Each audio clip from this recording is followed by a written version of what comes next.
right, now for the big introduction. I call this gentleman my brother from another mother. And my brother from another mother, our commencement speaker for the evening, Mr. Timothy Roberts. Timothy Roberts Sr. is a former police officer and Martin Luther King High School law enforcement officer. He also worked as a regional linkage coordinator for the Cleveland Metropolitan School District.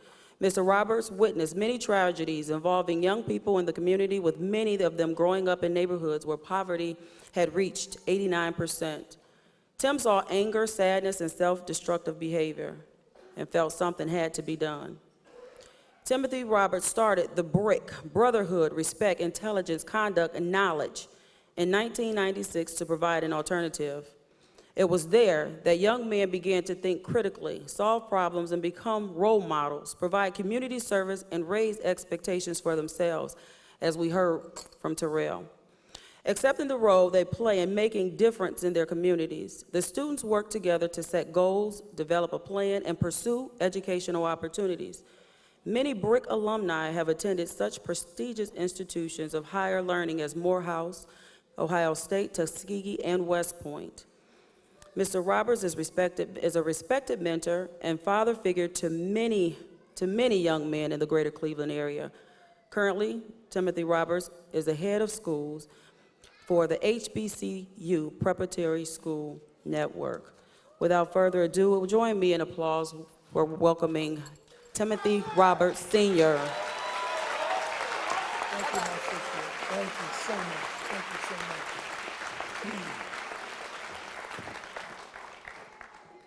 First of all, good evening. We need to bring some excitement because the people that are here on the stage will start changing the lives of many of us that are sitting in the seats today. I visited this school last Wednesday when they did their crossover and watched some of these young people receive all sorts of awards. It's interesting that when Miss Simmons was walking down the hallway, I seen her go up on the stage and receive many awards, and then I asked her, well, amongst you, who is the valedictorian? And she said, that would be me. I understand that being number one is always something that is very difficult, because a lot of times we have to do number one alone. We have to do number one when everyone else is doing other things. Number one is doing what is right.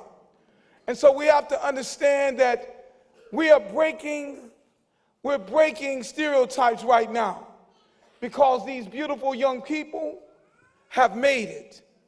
And it's so ironic that 2 or 3 people have already said something that I had plans on saying myself. One of them was my favorite song right now.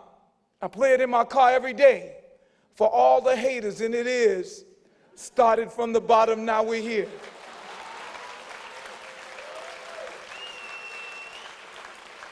See, when you hear a song like that, for those that are as young as I am, I start to think about the history.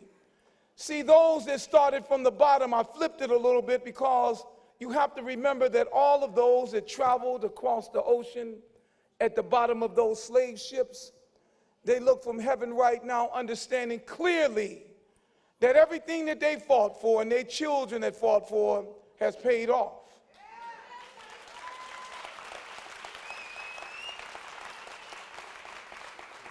At this time, I will take a quick moment to say thank you to those that have given all of us opportunity to do great things. So you have to give thanks to our Mayor Frank Jackson, our CEO Eric Gordon, our board members, my good friend Mr. Donald Jolly, who is the representative here, my sister from another mother who is running a tight ship at MLK, and her inspiring team of educators who are doing right by your children. It is clear that as I was sitting in the audience last Wednesday, I can't believe that 1 week passed, and I was sitting there with one of my sons, and he said, Pops, I got to get up there and say something to these young people.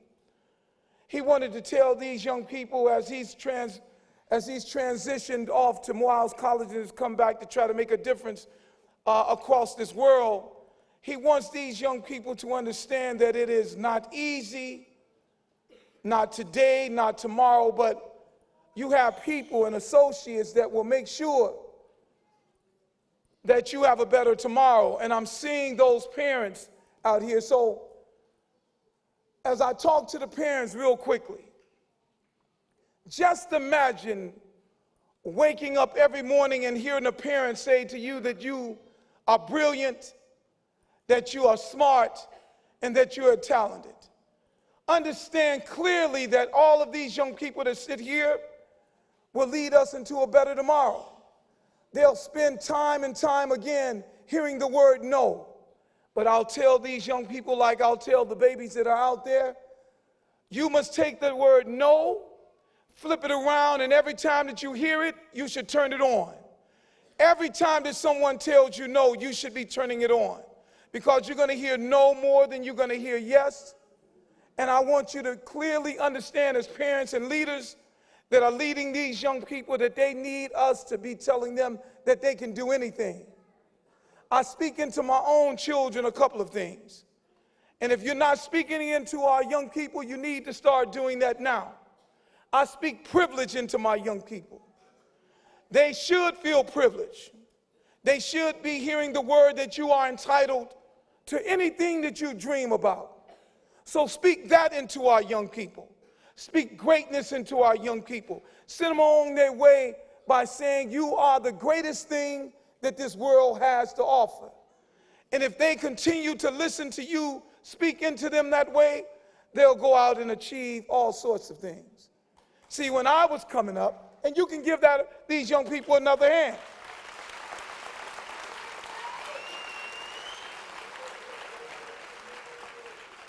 I spent 25 years at this phenomenal school. 25 years of seeing young people turn their lives around. If you only knew the history of the people that walked the hallways of MLK, you would just marvel at those things.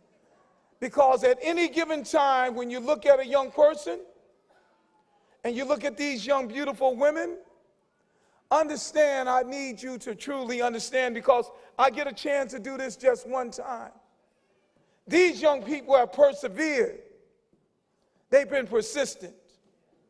History says that there's a dark cloud over Cleveland when it comes to taking care of our women. 3 women trapped in a home for 10 years. A man taking our women into a home and they never come out. Our young people are persevering through this. So I say this to the men. Take care of our women. Take care of our young women. Our young women are the ones who will birth a greater nation. Our young women are supposed to be put on a pedestal. Our young women, you are supposed to lead the way in which everybody clearly understands. Our men, you are leaders in this country. You are leaders in this community. You must understand with this high school diploma that there are higher heights. If it's to the military, be the best military personnel you can possibly be. If you are going to college, be the absolute best. Nobody is going to wake you up. Those that have degrees will tell you that there will be no mothers there to get you up in the morning. You have to have the initiative to do those things on your own.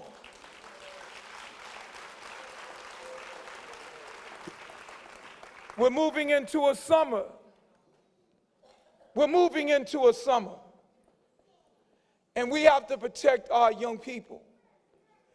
Mothers and fathers and grandparents and uncles and other family members, don't think it is time to give up on these young people and allow them just to go out and do whatever they need to do, thinking that they're grown. You have to protect these young people because they still need people to give them the influence and the education to keep moving.